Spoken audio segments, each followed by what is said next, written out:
Hey everyone, Dinosaur here, also featuring Justin today. Hello. We're going to be talking about his Day 1 Dwarves deck that he put together. This is also a Mufasa deck, so there is nothing but characters in this deck. So Mufasa is going to hit every single time, no matter what. Almost every single character in the deck is a good hit then. Let's get right into it, starting to talk about this Daisy Duck. I think she's probably one of the best one drops to be printed. I think Curse Merfolk is still better than her, but oh my gosh, she survives so much. Um, So far, in theorizing, the Daisy Duck is working hilariously well in this deck. Being at 4 health in an aggro deck like this, you don't really care if your opponent is drawing more cards because they're just never going to have the opportunity to play them in the first place. And I think a lot of decks are going to be more item and song focused going forward. So the whole idea of putting that song or item that's probably crucial to their build on the bottom of their deck, uh, and say it's a blue steel player or a ruby sapphire player, that's just, oh, you got their dime. Now they're just digging for that one out of their whole deck out of another 55 cards. You just ruined their whole game plan while you're questing for two. Uh, Very strong card, I think, going forward. A lot of people are going to be playing. I think even if they do get the character off of it, it's not going to really hurt you that bad. I mean, they still have to deal with a 1/4 that's going to quest for 2, and that's almost going to guarantee you 4 lore. It definitely guarantees you 2 lore in the format. But yeah, the 4 lore is probably going to happen. Hell, 6 lore is probably going to happen very often with this card. I really like it a lot. I think Happy is probably another one of the better one drops we've ever seen. The fact that it is a dwarf, which means now if you have a Snow White in play, you can play it for free. Um, Being a 2/1 is a little bit disappointing in my opinion, but nonetheless, he's really good. He does just gain evasive. He takes out, Diablos. He takes out really just like the evasive stuff Oh yeah, at 2. I definitely think if this card existed Ursula's in Ursula's return, that we would have seen a lot of play of this card specifically for Diablo removal. Uh, it being 1 health isn't really that big of a deal. If it's getting removed, it's getting removed. It is one of the less valuable parts in the grand scheme of this deck. It's mainly included in here right now for the fact that it has evasive on your opponent's turn. Um, with the ability to drop it for free very easily, it's a very spammable card. So if you don't need it to remove something with evasive, it's just one more lore per turn. Uh, I think the Robin Hood coming up. So obviously this deck has 12 one drops, which is quite a lot. But you are an aggro deck. You need to see that one drop. You mulligan for them very hard. The Robin Hoods I think are a really good choice for this build. There's nothing really to say about it. It's a one drop 2/2. Uh, the other Robin Hood that it shifts into is obviously the one that needs to be talked about, but that one's also been around since set 3, so people definitely know what that one does. But we'll move right over to Sleepy, which I think is a very overtuned card. I thought it was overtuned in set 2. People were playing it just because it was good. Yeah, it's a 2/3 So with taunt for 1 turn, and then you just get to quest for 2 after that. yeah, That's the how I like to look at it. the card is it pretty much just gets you 2 lore, and if it doesn't, it doesn't. But it's a 2 drop, and honestly, like getting rid of something for 2 ink is pretty good, even if they get rid of it. 2 is a magical So number in this deck, by the way, because with the inclusion of Doc, we'll talk about going forward, as well as the next card, Cinderella, this is another card that's going to fairly easily be a free drop for you. Which I've been liking because the idea of this deck is there's a lot of high fiver decks that are popular in aggro. This is more like a high four. You don't need to spend a lot of your resources on ink because you don't need to spend a lot of ink to play these cards. Half of the cards in this deck have the potential of being played for one or nothing. just a quick correction there. We do mean the Snow White, not Cinderella. Oh, yeah. Um, but yeah, and speaking of Snow White, it's self-explanatory in this deck. And like I said in my last video, I say that word so often, but you need, there's not really a lot to say about it. Like Snow White makes all your dwarves cost one less. You You don't have have a a lot of dwarves in this deck, you don't have a dwarf build without a Snow White. Yeah, exactly. Uh, I think one of the cooler cards to come out as of recently is this Doc. This 1/3 uninkable 2 drop. He's very interesting, and he keeps your resource. He kind of like hits a friends on the other side every time you play him. In this deck, because you're not going to be drawing a ton of cards. You're going to run your hand out so quick, and then that Doc just keeps the cards coming, which is awesome. Yeah, this is the card that inspired me to even build this deck in the first place, because the idea of just rushing out your hand for very low cost, getting 2 free cards for just simply doing that, it's very rewarding for an aggro style, which is typically seen as risky, which is kind of why I like this as a potential aggro build going forward. It gets rid of a lot of the risk of like another popular aggro deck like uh, Amethyst Emerald, where you lost to grab your sword, you lost to poor resource management if you didn't see your card draw. Where this you can just pretty confidently go wide without really worrying about getting spot removed too much, and Doc can just save you pretty early game when your hand's running out, or you see a more expensive uninkable card that you need to see something else. Um, and speaking of Doc, the other Doc is almost a guaranteed 4 in anything that's playing Dwarves. It's almost a guaranteed 4 in anything that's playing like Amber Mufasa. Uh, Quest with him, your next character costs 1 less, and that's any character. It's a And walking lantern. yeah, Quest for 2. walking lantern that gives you 2 lore. It even helps with your shift costs. So even if you're just like, oh, well, I got to make this play, but I want to shift Robin Hood, quest with your Doc and shift Robin Hood for 2. That just is just such a good play. It puts Mufasa out on turn 4. Like, just overall stellar card. Um, Another dwarf in the deck. This one's a little bit on the not amazing side, but it's dopey. It's better than the other dopey for sure, which is not in this deck.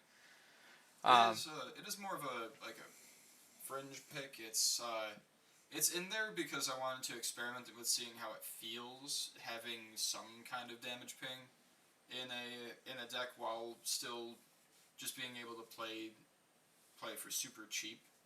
It's it's likely going to be removed, but I wanted to try it out before I went ahead and did that, just to see how it felt, because it's the one card that really relies on knights besides the Snow White.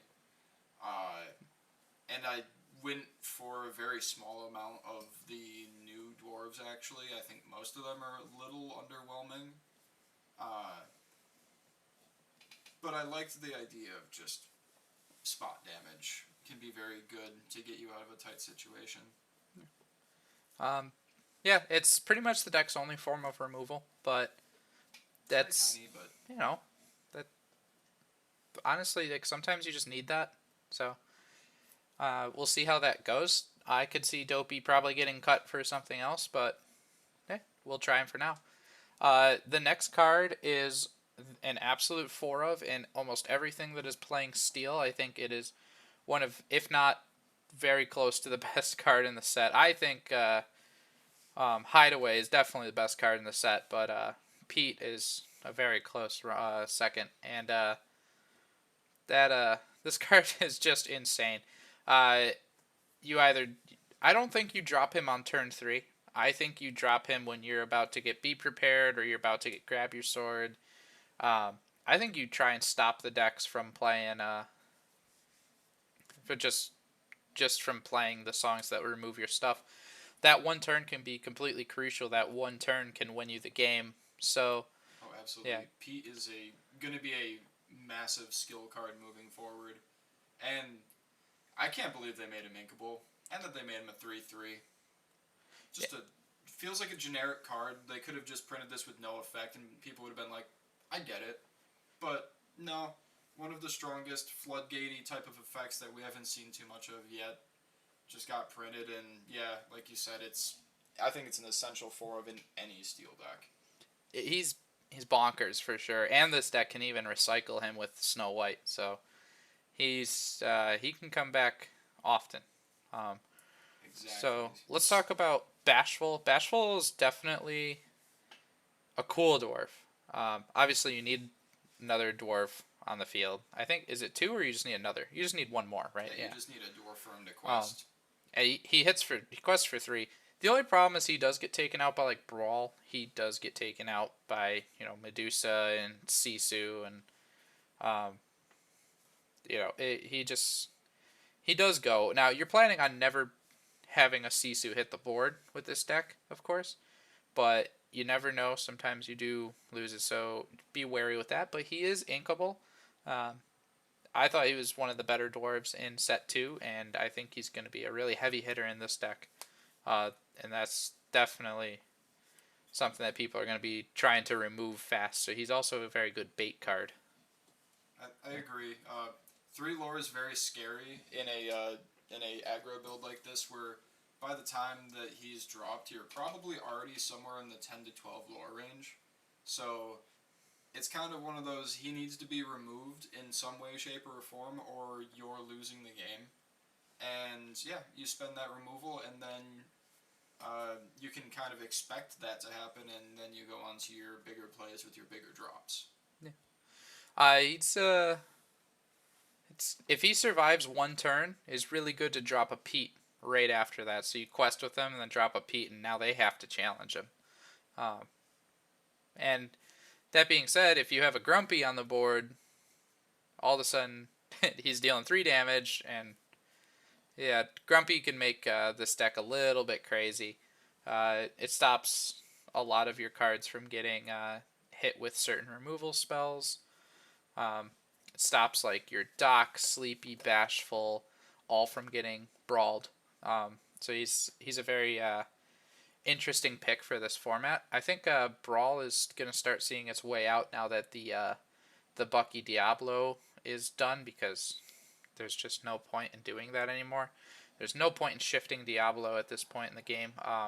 You'd rather just play Diablo. So I think we'll probably see a little bit less on the small removal side and more on the mass removal side early game, like Grab Your Sword.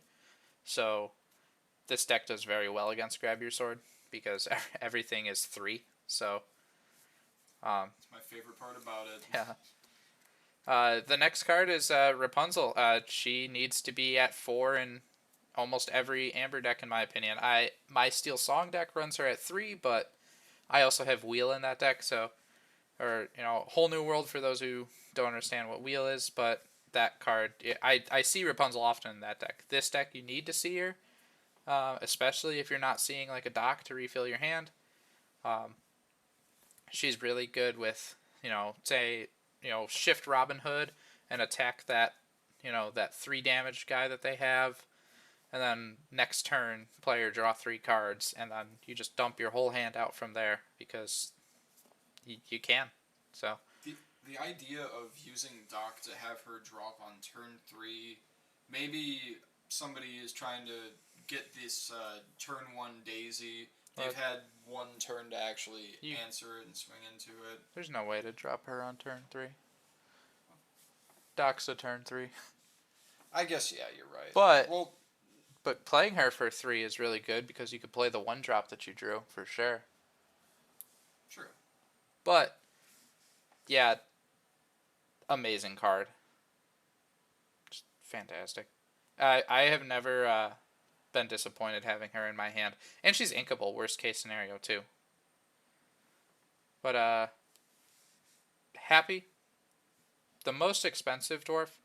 So obviously the most expensive card in this deck is going to be the Snow White, but from that it's just 5 drops, and all of these 5 drops are coming out for either 3 or 4 ink. You're never really gonna pay 5 for these. maybe in the case of hard casting a Robin Hood, you'll pay 5 in a pinch. But yeah, no, Happy having support allows you to take out all like locations and some of those bigger creatures or characters that might have trouble with.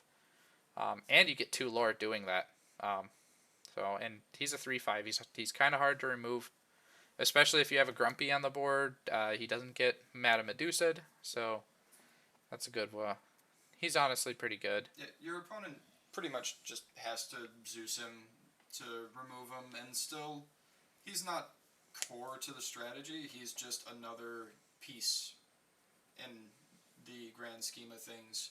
He, what I really like is he just also allows your smaller drops like the Happy or Doc once they're done doing their job to swing huge for 5 and 4 respectfully, which is great for taking out locations like Queen's Castles.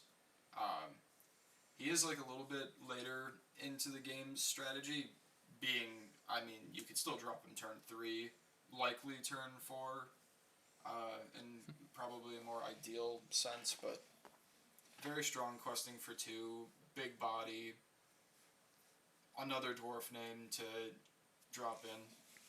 Yeah, I think Happy's a good pick. I don't like Happy at 4. I think 3 is probably where you want to see him, just because he does cost 5. But hey, Inkable is so powerful in the game, in my opinion. So Mufasa at 4. Like I said, this is a Mufasa deck. Every single card in this deck is a character. There's nothing else here. So Mufasa is going to hit every single time. You always want to try and play Mufasa turn 4. Um, I mean, if there's a way to get him out turn 4, you play him turn 4. Because if something happens, say you get Be Prepared, uh, something happens where your board gets wiped, Mufasa at the very least is going to leave something on your board. Um, and if that's a Pete, which is even funnier because, say they plan on doing some more actions, then it just screws up their whole turn. If it puts a Robin Hood, that might get you a draw. It would be unfortunate to get you a Rapunzel, but at least you're questing for 2.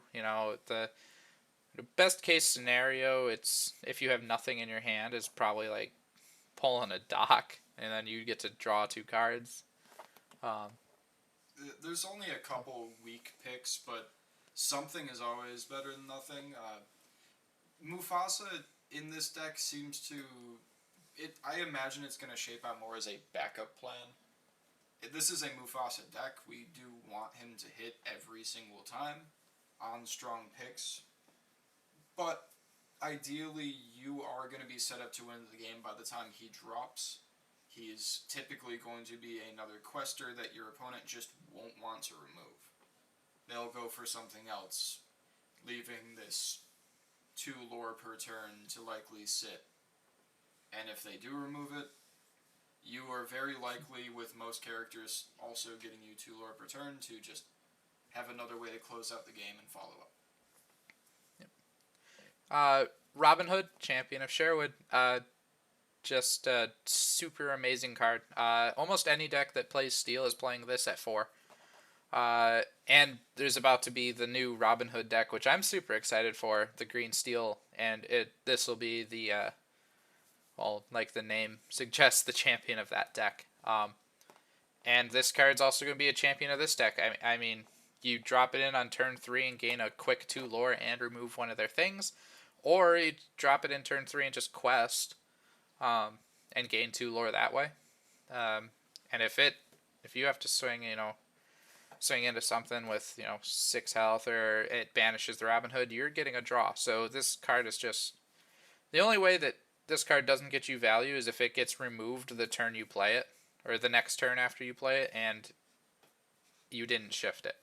So like you play it for 5 ink, and then it gets removed. That's the worst case scenario for this card, and that forced your opponent to remove it. So I think the card's incredible. It does feel somewhat off not having a 5-cost Steel Song with there being so many good options to sing with him on play. But the goal of this deck is to just gain lore as fast as possible. So Robin Hood still being able to deal 3 damage and get you 2 lore in the case of banishing a character is still very strong and in line with the strategy of this deck. Um, yeah, there's. I could talk about this Robin Hood forever, but almost everybody knows that this is an amazing card. It's been an amazing card since it dropped. So we'll move on to the new Snow White, which I'm actually pretty excited for. I mean, this is a 3/5 that quests for 3. That's at base for 5 drop. Your opponent has to remove it. It'll probably win you the game by the time it hits the board if they don't remove it. And of course, it's got to deal with knights, which this deck is. It's playing knights. It's playing, was it a total of 10 knights? So you're not going to get too much, which is why the card is at 2. Some of the other knights are just not as good as the rest of the cards. So this is going to be one of your weaker hitters. But if she's on the board, it's a serious threat to your opponent, and she doesn't remove easy.